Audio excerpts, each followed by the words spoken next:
A mí siempre es un gusto, es un honor hacer parte de estos procesos de inducción. Le doy un saludo muy caluroso a todas las personas que están hoy conectadas, a todas las personas que a lo largo de esta semana han estado muy juiciosos, conociendo todos los procesos que hacen parte de la administración, toda vez que cuando nosotros hacemos parte de una institución es muy importante conocer cómo funciona, cuáles son sus variables, cuáles son sus políticas, en qué podemos aportar, etcétera, etcétera. Todo ello encaminado y que va redundando en prestar un mejor servicio público, que esa realmente es la función que todos nosotros prestamos acá, es enfocarnos a satisfacer las necesidades del público. ¿Listo? Entonces, el día de hoy, pues me corresponde a mí hablarles un poco de lo que es el derecho disciplinario.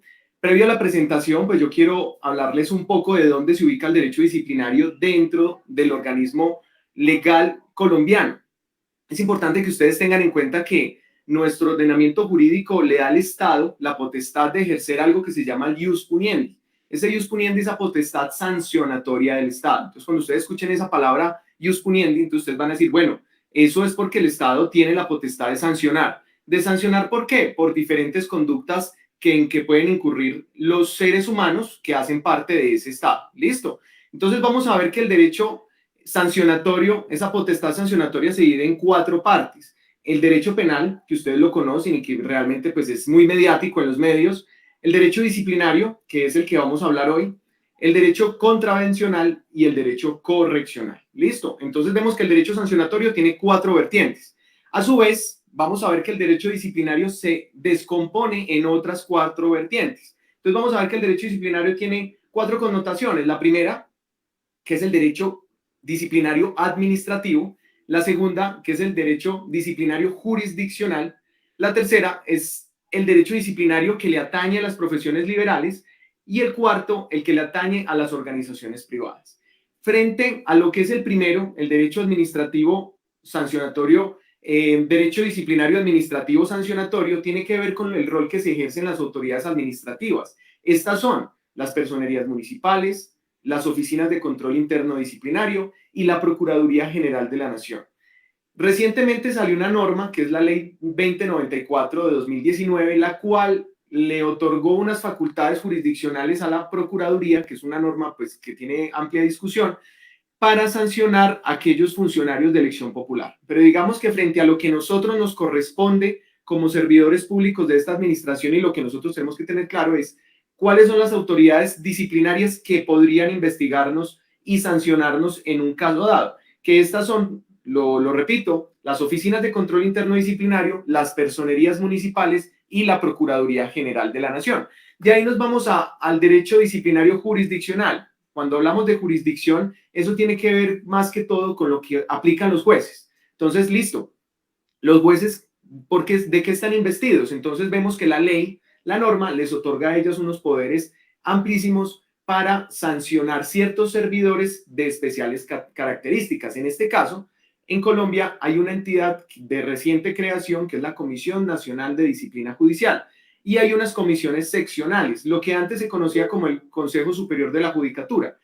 En esos casos sancionan un tipo de funcionario especial, como son los jueces, los magistrados, los abogados litigantes y como también algunos funcionarios de la rama judicial.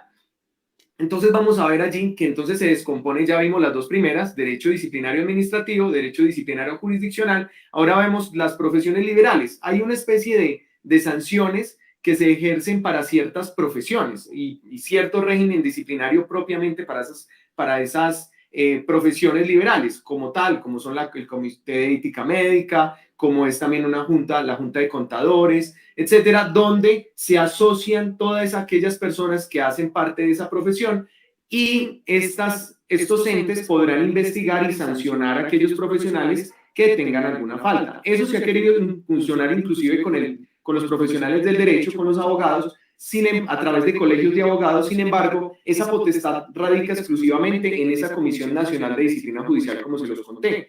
Y el cuarto, que hace parte de ese derecho disciplinario, es la de las organizaciones privadas. Estas organizaciones privadas, vamos a ver que pueden ser tanto los colegios, como algunas universidades, algunos clubes sociales que ustedes cuando se sujetan, que ahorita lo vamos a ver un poco, hay una figura que puede sonar, el nombre es muy raro, que son las relaciones especiales de sujeción, que ahorita vamos a profundizar sobre eso. Es decir, cuando yo me sujeto a un régimen especial, es decir, me sujeto por hacer parte de la administración pública, a ser parte del Estado, entonces me sujeto a unos deberes, a unas normas, a unas prohibiciones, pero también cuando lo hago parte de un colegio, de una universidad, también tengo que respetar unas normas y unos deberes y unos derechos que me atañen. Entonces ellos, a su vez, tienen una forma de hacer valer esas normas a través de la sanción. ¿Listo? Entonces ahí están las organizaciones privadas.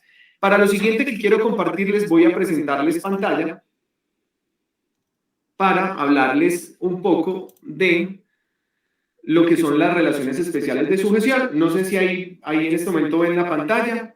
Tú me dirás. Servicio público. Listo, perfecto. Entonces acá vamos a empezar. Buen servicio público es lo que tenemos nosotros acá lo que promovemos aquí en la Oficina de Control Disciplinario, que más allá de nuestra función, que es promover por la disciplina de los funcionarios, y muchas veces lo verán como es a través de la sanción, que es una función preventiva, también nos gusta y digamos que nos interesa muchísimo más generar esa función preventiva, y es a través de este tipo de charlas, a través de diferentes decisiones que se toman acá, que tratamos de que se preste un buen servicio público, que los funcionarios tengan un chip, el cual tengan claridad de que lo que hacemos nosotros cuando nos vinculamos a este servicio es mejorar la calidad de las personas con las cuales tenemos interacción.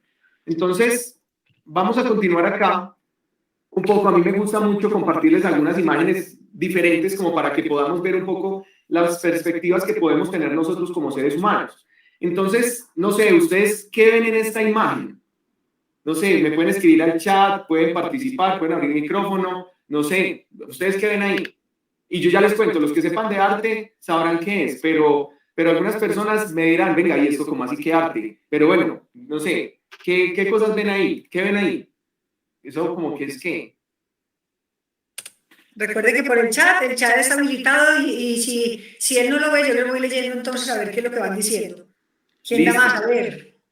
Listo, no, bueno, yo les voy a decir, ya para que podamos avanzar un poco rápido, les voy a decir, muchas personas dirán, bueno, esto es un orinal, ¿cierto? Si ustedes voltean y dicen, bueno, esto es un orinal, y la mayoría de personas, digamos que acertarán si dicen que es una tinaja. Bueno, no sé qué es una tinaja, pero bueno, interesante.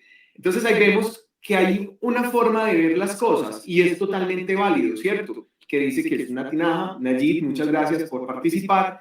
Los que dicen que es un orinal tendrán razón, y los que dicen que es una obra de arte, una escultura, tendrán razón también. Esta imagen, este orinal, hace parte de una galería de arte que se hizo, una sesión que se hizo muy grande. Eso es una obra que se llama La Fuente y fue presentada por un escultor que se llama Marcel Duchamp, y lo presentó para una exposición que se hizo en 1917. En ese momento estaban presentando obviamente esculturas muy importantes, muy elaboradas, muy bonitas, y este señor decidió sacar de contexto el orinal de una parte y mandarlo allá. Esa obra ganó importantes reconocimientos y ese señor se disparó y se volvió muy famoso. Y vamos a ver que este tipo de circunstancias nos llevan a ver que nosotros, como seres humanos, podemos ver un mismo hecho desde diferentes puntos de vista. Y eso lo que yo quiero hacer la invitación es que si nosotros vemos un hecho o una norma bajo un punto de vista y un ciudadano con el cual tenemos atención ve desde otro punto de vista, nosotros como servidores debemos de tener la claridad de que debemos ser amplios, inclusive, y ver un poco cuál es la posición del ciudadano. A veces el ciudadano llega con frustración, con rabia, llega a exponernos una situación difícil y nosotros está en el deber de mirar y de generar empatía, de mirar, venga, si esta persona está con rabia, ¿cuál es su posición? Y poderla aclarar. Primero, escuchar muy bien. Entonces, cuando se tienen diferentes puntos de vista, definitivamente no debemos cerrarnos, sino abrirnos un poco a que pueden existir formas de ver la realidad de manera distinta. Aquí me resalta una frase que trae Robin Williams, un actor pues, muy famoso que ya, digamos que lamentablemente se suicidó, falleció, donde dice, me he subido a mi mesa para recordar que hay que mirar las cosas de un modo diferente, el mundo se ve distinto desde aquí arriba. Ahí vemos que depende de la perspectiva, vemos las cosas de manera distinta y eso aplica para todos los cargos de la administración pública. Eso aplica tanto para mi rol como jefe de control disciplinario para analizar un caso desde diferentes perspectivas, como ustedes cuando atienden a un funcionario o una persona o un colega, etcétera. O sea, su continua, digamos, contacto con las diferentes personas y hacerlo de una manera mucho más amplia. Aquí me gustaría también, Claudia ahorita les dijo que iba a haber un examen muy riguroso, entonces de una vez es como para que se vayan preparando. Vamos a hacer un quiz con 5 preguntas. Obviamente el que no la responda pues no hay ningún problema, esto es una preparación, ya mañana tendrán el quiz ya que los califica, pero me gusta mucho esto porque nosotros como seres humanos aprendemos muchísimo a través de las preguntas y respuestas. Ese formato es muy valioso y se nos quedan un poquito más grabadas. Entonces vamos a ver 5 preguntas muy sencillas, pero vamos a empezar a mirar y a contextualizarnos un poco de qué trata el derecho disciplinario. La primera pregunta, los que quieran me la responden porfa por el chat, simplemente colocan literal, la letra, qué piensan y ya, no hay ningún problema, aquí no vamos a calificar nada. Entonces, la primera pregunta es, ante la incurrencia de una falta disciplinaria por parte de un funcionario vinculado a la alcaldía de Manizales, ¿quién tendría la potestad de realizar la investigación? Eso se los dije ya ahora, para ver si recuerdan. A, únicamente la Oficina de Control Disciplinario Interno. B, la Procuraduría General de Nación, Personería Municipal o la Oficina de Control Disciplinario Interno. C, Procuraduría General de la Nación, Personería Municipal o el alcalde. D, Personería Municipal, Consejo Superior de la Judicatura. ¿Cuál? La C, la A. Ahí estamos, no la veo bien. A la A. Bueno, la B, Lisset estuvo atenta. Listo. Les cuento, no importa. Y eso me gusta, ensayo-error. Entonces ahí ya van a saber cuando les hagan esta pregunta en algún momento, como funcionarios públicos, nosotros acá en la alcaldía, que la pregunta es relacionada con los que estamos vinculados a la administración central de la alcaldía, nosotros podremos ser investigados por una conducta por 3 organismos. O sea, la B es la respuesta correcta. Por 3 organismos, por la Procuraduría General de la Nación, por las personerías municipales o por la Oficina de Control Disciplinario. Solamente son esas 3, pero cada una, digamos que en virtud del non bis in idem, que es que yo no puedo ser juzgado o investigado por la misma conducta 2 veces, entonces digamos que la primera ratio, la primera forma en que se ejerce la investigación, o digamos quien debe iniciar inicialmente es la Oficina de Control Disciplinario. Sin embargo, hay quejas que llegan directamente a la personería. En esos casos, la personería tiene la potestad para iniciarla solo.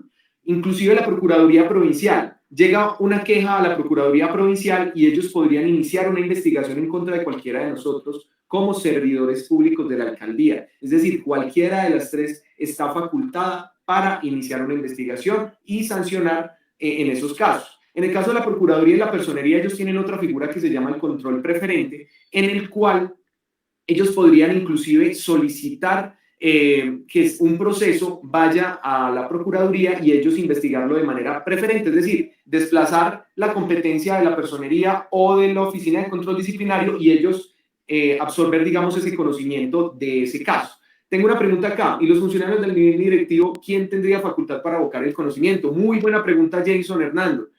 Es importante tener en cuenta que toda la administración se divide en diferentes niveles, ¿sí? Aquí en la administración, cargos de nivel directivo, están los secretarios, están los jefes de oficina, algunos jefes de oficina, digamos, que tendrían que estar, de acuerdo al organigrama, revisar cuál es su rol. Esta oficina de control disciplinario tiene competencia para investigar desde los secretarios de despacho hacia abajo, es decir, al único que no podríamos investigar en esta oficina sería el alcalde. ¿Por qué? Porque el alcalde tiene también sus propias autoridades que lo pueden disciplinar. En este caso, el alcalde, por ser un alcalde de capital de departamento, la competencia es de la Procuraduría Regional. Listo. Y también algunos, digamos que si es de nivel directivo, inclusive la Procuraduría Provincial podría investigarlos. Entonces, si es de nivel directivo, acá internamente dentro de la administración, la competencia la podría tener la Oficina de Control Disciplinario al tener ese rol. Ya hay diferentes funcionarios a través de los cuales hay, digamos, autoridades que son competentes de acuerdo al cargo. Segunda pregunta, ¿se entiende que un servidor público se encuentra debidamente sancionado disciplinariamente cuándo? A, cuando queda ejecutoriada la sanción disciplinaria. B, cuando se emite el fallo de segunda instancia. C, cuando se emite el fallo de primera instancia. D, se le notifica el pliego de cargos. Y E, se le apertura el proceso disciplinario. ¿Listo? ¿Cuál es?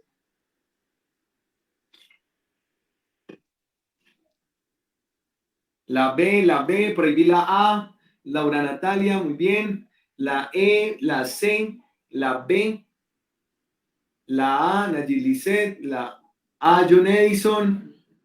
Muy bien, muy bien. Lisset Yepes, la A, muy bien. Entonces la respuesta correcta es la A. Y felicitaciones a los que acertaron y los que no. Eso todos los días son oportunidades de aprender y de conocer cosas nuevas. La A, efectivamente, cuando queda ejecutoriada una sanción disciplinaria. Independientemente de si es fallo de primera instancia o de segunda instancia, el fallo queda ejecutoriado cuando contra él ya no proceden recursos. Es decir, si se procede un fallo de primera instancia por parte de esta oficina y nadie interpuso ningún recurso, ese fallo queda ejecutoriado, es decir, ese fallo ya queda en firme. Listo, siempre y cuando haya quedado ejecutoriado, se haya notificado, no se interpusieron los recursos y no se pudo hacer más. Es decir, ese fallo ya tiene presunción de legalidad, ya se puede ejecutar. Si se apeló y se decidió en segunda instancia, entonces ese fallo, una vez quede ejecutoriado, es decir, se notifique y pasen 3 días, ya nadie podrá, digamos, controvertirlo, a no ser de que la persona o el sancionado pueda controvertirlo ante la jurisdicción contencioso administrativa, como es un acto administrativo, pueda llevarlo a través de una demanda de nulidad y restablecimiento del derecho, que en esos casos también puede operar. Muy bien, entonces, los que contestaron correctamente. La tercera, frente a la representación por abogado en el proceso disciplinario regulado bajo Ley 734, ¿cuál de las siguientes afirmaciones es válida? A. El investigado podrá ejercer su defensa propia sin necesidad de abogado en todas las etapas del proceso. B. Es obligatorio contar con la representación de abogados solamente en la etapa de juicio. C. Es obligatorio contar con la representación de abogado en todas las etapas del proceso. Y D. Se debe asistir por un estudiante de derecho adscrito a un consultorio jurídico. ¿Cuál es la respuesta? La A, la B. A ver, ¿quién más? Jason, la A, Claudia Patricia, la B. ¿Quién dice la A? ¿Quién dice la B? La B, la A, la A, la B. Muy bien. Esta pregunta me parece muy valiosa porque me permite a mí dar claridad cuando, digamos que el hecho de uno haberse abocado en un proceso disciplinario no quiere decir que sea culpable, ¿cierto? O que haya cometido la conducta. Porque finalmente una persona digamos, del común pudo interpretar alguna conducta como sancionable y puso una queja, pero realmente dentro del proceso disciplinario se puede demostrar que la persona es inocente, digámoslo así, o no es responsable de esa conducta de índole disciplinaria. Me parece importante porque en algún momento alguno de nosotros puede haberse abocado en un proceso y vamos a saber, bueno, es necesario que yo lleve un abogado desde el principio o yo me puedo defender solo o yo qué puedo hacer frente a ello. Entonces la respuesta correcta es la A. La A. Nosotros como servidores públicos bajo Ley 734, que es el Código Único Disciplinario, podemos defendernos en todas las etapas del proceso sin necesidad de abogado. Si nosotros queremos solicitar abogado, lo podremos hacer y podremos solicitar que nos asignen un abogado, inclusive un estudiante de consultorio jurídico de una universidad. Eso es importante que lo tengan muy claro. Sin embargo, bajo la Ley 1952, que es el Código General Disciplinario, la modificación que se trae es que a partir de la etapa de juicio, es decir, el proceso disciplinario se divide en diferentes etapas, hay una etapa de indagación, una etapa de investigación, una etapa de juicio, entonces ya cuando hay etapa de juicio es porque ya hay formulación de cargos, en ese momento la persona sí deberá tener abogado, listo, bajo el Código General Disciplinario. Pero como la pregunta está orientada bajo Ley 734, que es el Código Único Disciplinario, entonces no se debe tener abogado frente a ello. Frente a la vigencia de las normas, ya les voy a hablar y esa va en la quinta pregunta, así que ahí les estoy dando como unos spoilers de lo que viene en la quinta pregunta. ¿Listo? La cuarta. La principal consecuencia de haber sido sancionado de una falta gravísima, dolosa o con culpa gravísima es A. La destitución. B. La inhabilidad de 5 años. C. La destitución e inhabilidad de 10 a 20 años. D. Multa de 20 a 100 salarios mínimos legales mensuales. ¿Cuál consideran que es la respuesta? Yo aquí veo la A, la C, la C, la C, muy bien. La C, la A. Muy bien, Jonathan la C, Raúl la A, John Edison la C, Nayiricé la C, Lady Tatiana la C. Muy bien, la respuesta correcta es la C. Efectivamente, la consecuencia jurídica, una sanción disciplinaria bajo una falta gravísima cometida con dolo o con culpa gravísima, será la destitución y la inhabilidad de 10 a 20 años. Es decir, siempre se debe destituir, pero ya el operador disciplinario deberá estimar, de acuerdo a la gravedad de la falta, los años que se le van a aplicar de inhabilidad, los cuales van a estar dentro de 10 a 20 años. Es decir, podrás coger 12, 13, 15, 18 o 20 años si la falta fue muy grave. ¿Listo? Entonces, la C es la respuesta correcta. Y la quinta pregunta, y con esto cerramos este quiz, ¿cuál es el régimen disciplinario que aplica el día de hoy? Me gustaría mucho. Solamente son dos respuestas. El Código Único Disciplinario o el Código General Disciplinario. Esa es muy valiosa toda vez que si estamos abocados en un proceso, pues conocer bien bajo qué norma me estoy abocando, pues voy a saber. Listo, la A, la A, la A, la A. Muy bien, la A. Jonathan Marín, la A. Olga Lucía Bustamante, la A. Liliana, muy bien. Perfecto, acertados. Muy bien, el Código Disciplinario Único. El 1 de julio de este año iba a entrar a regir el Código General Disciplinario, es decir, la Ley 1952 de 2019. Esa ley ya había sido aplazada por medio de otra ley que fue el Plan de Desarrollo del presidente actual. Ese presidente, digamos, en el Plan de Desarrollo lo que hizo fue ampliar la vigencia de la entrada en vigencia del Código General Disciplinario al 1 de julio del año 2021, es decir, hace recientes 2 meses o un mes.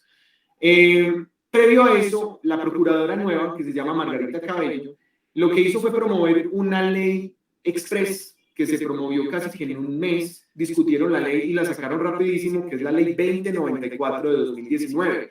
Esa ley reformó el Código General Disciplinario aún sin haber entrado a regir. Tuvo diferentes reformas desde partes sustanciales de ese código, como también la entrada en vigencia, es decir, le reformó muchos artículos acerca de cómo se adelanta el código, digamos, el proceso disciplinario, frente a algunos principios, inclusive la imparcialidad, le abocó función jurisdiccional a la Procuraduría, pero también la entrada en vigencia la aplazó, es decir, dijo, no va a entrar a regir el Código General Disciplinario el 1 de julio, sino 9 meses después. Entonces va a entrar por regir para el marzo de 2022. Entonces, muy bien a los que dijeron la A, porque el Código Único Disciplinario, Ley 734 de 2002, es el que rige actualmente. Muy bien. Continuamos entonces. ¿Qué veremos hoy? De manera rápida, me gustaría que haga mucho rato, porque ya estoy viendo el reloj y como que estamos medio cogidos del tiempo. Pero entonces vamos a ver... No te afanes, doctor Cristian. De verdad que la información es muy importante, no te afanes con eso porque yo igual digo a la gente que tenemos que tener un poquito de tiempo, ser un poquito más laxos, porque hay temas cuando, digamos, preguntan mucho o cuando ve uno que hay cosas de la actualidad que tenemos que complementar. Entonces no te preocupes, no corras porque si de las carreras no cae sino el cansancio. Perfecto, me parece muy bien. Muchas gracias, Claudia, por eso. Y la idea es que ustedes estén, digamos, atentos, tomando nota, eso es muy importante. Todo esto es... Digamos que yo tengo una filosofía que es que nosotros casi que el 80% del tiempo hábil que tenemos lo dedicamos al trabajo. Entonces, nada más importante que conocer nuestras funciones, conocer qué hacemos y conocer cuáles son las responsabilidades que tenemos cuando vamos a hacer nuestro trabajo. Entonces, esta información es sumamente valiosa, no solamente cuando nos vemos abocados a un proceso disciplinario, sino también para evitarlo. ¿Listo? Entonces, ¿qué veremos hoy? Relaciones de sujeción, cómo se activa la acción disciplinaria y qué constituye falta disciplinaria. Entonces vamos a ver las relaciones generales de sujeción inicialmente. Esa palabra tan rara, como que en relaciones generales de sujeción, es como la forma como el Estado se sujeta al ciudadano. ¿Listo? Entonces vamos a ver que primero se sujeta a los particulares. Todos tenemos en este momento, y ustedes que ya hacen parte de la administración, tienen un doble rol. Tenemos un rol como particulares, ciudadanos del común, y también como servidores públicos. Entonces, como particulares, nosotros tenemos unos deberes, unos derechos y unas responsabilidades. Esos deberes, derechos y responsabilidades están en la Constitución, están en el Código Penal, están en el Código de Policía, etcétera. Hay muchas normatividades que tienen formas de sancionar o responsabilizar a los funcionarios, pero también les da unos derechos. Nosotros tenemos derechos a la locomoción, a la libertad religiosa, a la expresión, a tener un buen nombre, a la vida. Muchos derechos los derechos fundamentales están en la Constitución, inclusive tenemos derecho a la salud. También tenemos unos deberes que están también plasmados allí, y también tenemos una responsabilidad. ¿Listo? Entonces, como este esquemita nos va a servir a nosotros para saber que nosotros como ciudadanos debemos revisar nuestra relación con el Estado desde 3 puntos, desde los deberes, los derechos y la responsabilidad. Frente a las relaciones especiales de sujeción, en este título cambia con la palabra especial y la otra era general. Esta es especial porque nosotros, digamos, tenemos una relación un poco más intensificada con el Estado. Casi que es un matrimonio ya más fuerte, ya tenemos unas obligaciones más fuertes en el momento en que decidimos firmar ese nombramiento y aceptar esa posición que nos dieron a nosotros dentro de la administración. ¿Listo? Entonces vamos a ver que hay 4 ejemplos que trae uno de los autores más reconocidos en derecho disciplinario, que es el doctor José Rory Forero Salcedo, el cual a su vez trae esta categoría de la doctrina alemana. Esas 4 categorías están los servidores públicos, los estudiantes, los miembros de la fuerza pública y los privados de la libertad. Vamos a empezar de derecha a izquierda, vamos a empezar con los privados de la libertad. Cuando ustedes ven un privado de la libertad, obviamente ustedes dicen, bueno, él tiene unos derechos, sí, y tiene unos derechos, sí, pero tiene unas restricciones y unas limitantes a esos derechos. Ellos no tienen el derecho a la libre locomoción como lo tendría un ciudadano que esté por fuera, porque ellos no pueden salir de ese establecimiento de reclusión, ¿sí? Entonces ellos tendrán esos derechos limitados, igual el derecho al voto, igual tendrán limitantes frente a lo que es, digamos, su forma de relacionarse con las personas. Tendrán unos horarios especiales para salir a comer, unos horarios especiales para salir a recrearse, etcétera, etcétera. También vamos a ver que ellos tienen unos deberes y una responsabilidad. Dentro de esos establecimientos carcelarios también hay unos lineamientos, unos códigos generales, los cuales deben sujetarse ese tipo de personas que están allí. Los miembros de la fuerza pública es igual. Los miembros de la fuerza pública tienen unos derechos, claro, tienen derecho a percibir una remuneración, tienen derecho a pensionarse de acuerdo a un régimen especial que ostentan, tienen derecho también a inclusive a portar un arma los que pueden portar un arma, pero también esos derechos los tienen limitados. Ellos tampoco pueden votar, tampoco pueden sindicalizarse. Entonces hay una serie de derechos que tienen unas limitaciones y también unos deberes. Digamos que esas conductas también están dentro de un régimen especial, que es la ley 1015 para los policías, y también los militares tienen otro, que es la ley 1862, la cual los cobija a ellos. ¿Listo? Y tienen de por sí unas responsabilidades que, como nosotros lo vamos a ver como servidores públicos, también una categoría de sanciones de acuerdo a unas conductas que son especiales para ellos. ¿Listo? Los estudiantes también tienen una relación especial de sujeción con la universidad. ¿Eso qué quiere decir? Que cuando yo me inscribo a estudiar algo, pues yo tendré que sujetarme a un horario, tendré que sujetarme a unos docentes que me van a dictar, a una correcta, digamos, compostura frente a mi comportamiento en las clases y demás. Entonces, eso es importante para que nosotros veamos que los estudiantes también lo tienen, como cuando hacíamos parte del colegio, inclusive la institución tiene la potestad de expulsarnos de la institución. Entonces, allí vemos que frente a ciertas conductas hay una responsabilidad. Y por último, vamos a hablar de los servidores públicos. Los servidores públicos tienen una relación especial de sujeción como nosotros con el Estado.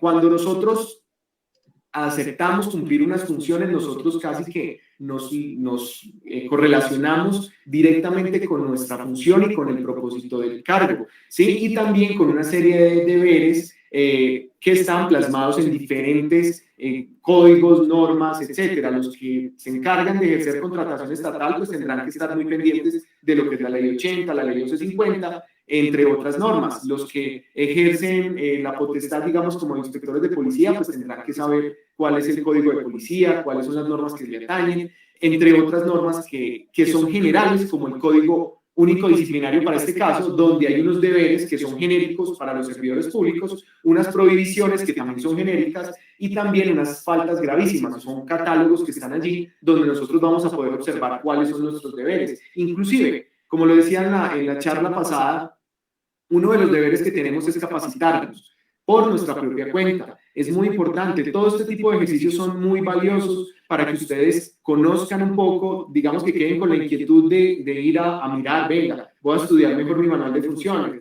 voy a leer la ley 734 un poco, o voy a ver inclusive unos videos en YouTube donde hablen de derecho disciplinario, etcétera. Todo ese tipo de información es muy valiosa. ¿Por qué? Porque nos hace a nosotros mejores funcionarios públicos y conocer mejor nuestras funciones.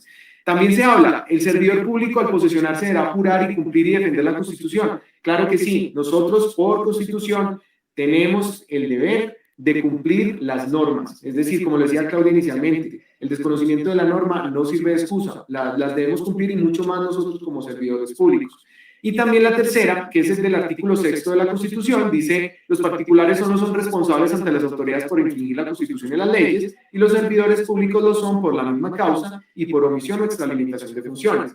Hay un adagio popular que dice que lo que no está prohibido está permitido. Eso aplica mucho para los particulares, pero para los servidores públicos todo aquello que no está permitido está prohibido. Es decir, nosotros tenemos que sujetarnos muy bien a las normas, listo, muy bien a las normas, leer muy bien lo que nos está permitido y no, y también cuidarnos mucho de extralimitarnos de esas funciones, porque nosotros estamos cumpliendo una función, pero quizás la llevamos a otro plano, la llevamos más allá, y también puede haber una extralimitación de esas funciones.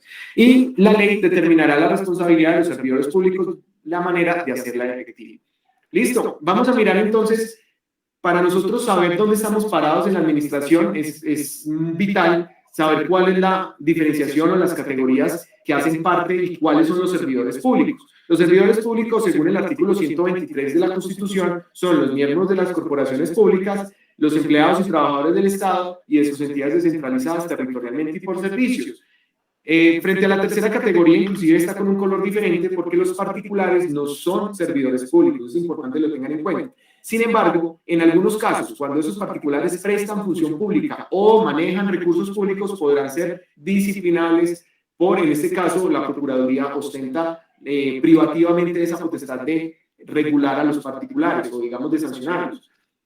Frente a los dos primeros, vemos que los miembros de las corporaciones públicas pueden ser concejales, diputados, congresistas, y los empleados y trabajadores los empleados, somos empleados públicos todos nosotros, los que nos atamos a través de una relación legal y reglamentaria con el Estado, y los trabajadores del Estado, que pueden ser trabajadores oficiales o los que están vinculados a través de contrato laboral. Por ejemplo, los empleados de los trabajadores de Aguas de Manizales tienen una vinculación a través de un contrato laboral con esa entidad. Pero también están dentro de la categoría de servidores públicos.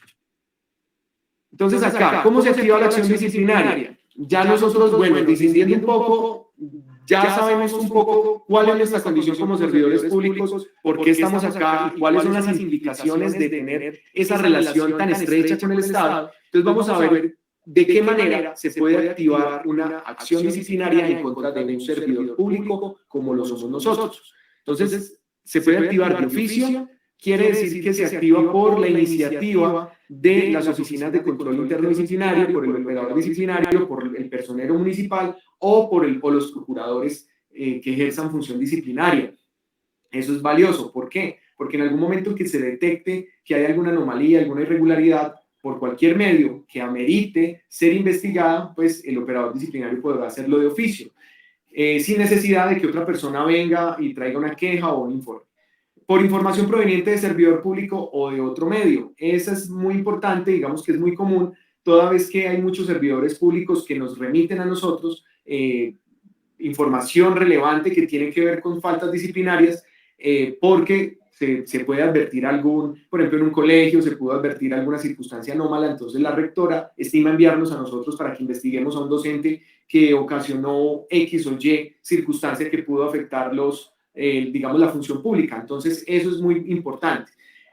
¿Por qué es formulada por cualquier persona? Por cualquier persona es cualquier persona, es decir, los ciudadanos del común, las personas con las cuales tenemos contacto, si tienen alguna queja relacionada con una presunta incurrencia en un tipo disciplinario, podrán formular queja y esa queja daría lugar a iniciar un proceso disciplinario. Que se inicie, como se los dije inicialmente, no tiene nada que ver con que se sancione. O sea, que se inicie tiene que ver con que se va a investigar. Es decir, se va a investigar y la persona no será culpable hasta que no sea sancionada. ¿Listo? Y los anónimos. La norma consagra que los anónimos no proceden. Sin embargo, cuando se detecte que un anónimo puede tener las condiciones, las pruebas y una descripción fáctica o de los hechos que pueda dar lugar a investigar, pues entonces sí se podría adelantar un proceso disciplinario por un anónimo. Entonces aquí vamos a hablar, ¿qué constituye falta disciplinaria? Entonces la falta disciplinaria la constituye el incumplimiento de deberes, la limitación en el ejercicio de derechos y funciones, prohibiciones y violación al régimen de inhabilidades e incompatibilidades, impedimentos y conflicto de intereses.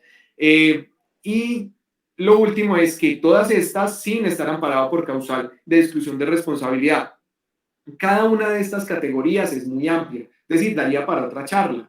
Así que podríamos programarla. Inclusive vimos en algún momento con la invitación de Claudia una charla sobre el conflicto de intereses que fue muy interesante, donde nos referimos al conflicto, cuáles son las causales del conflicto y vimos algunos ejemplos a raíz de ese tipo de circunstancias. Totalmente abiertos a que en algún momento podamos brindarla y darles un poquito de más amplitud frente a ello. Tercero, vamos a hablar de las faltas disciplinarias.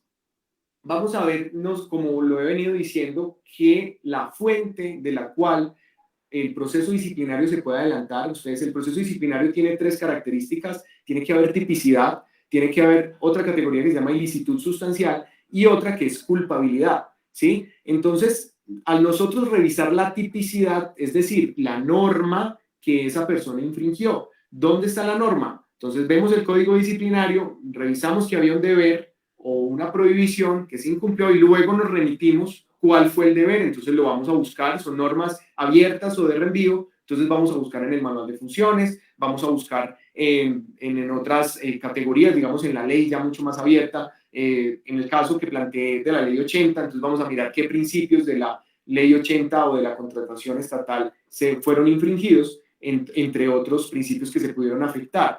También entonces vamos a ver que el Código Único Disciplinario, que como ustedes muy bien lo dijeron, es la ley que hoy está rigiendo, contiene 40 deberes, tiene 35 prohibiciones, tiene una serie de descripciones sobre lo que constituye las inhabilidades, las incompatibilidades y el conflicto de intereses, y también trae 65 numerales de lo que son faltas gravísimas.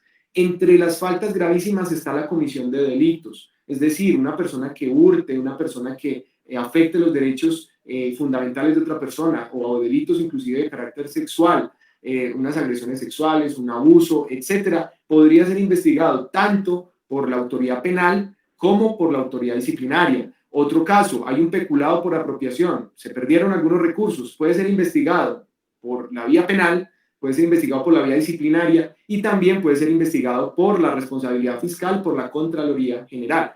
Es decir, una misma conducta puede ser investigada por 3 organismos y ahí sí no aplicaría el non bis in idem o que no se puede sancionar a una persona por un mismo hecho. ¿Por qué? Porque los intereses jurídicos que persigue cada una de las investigaciones son totalmente distintos, entonces las 3 sí podrían adelantarse. ¿Listo?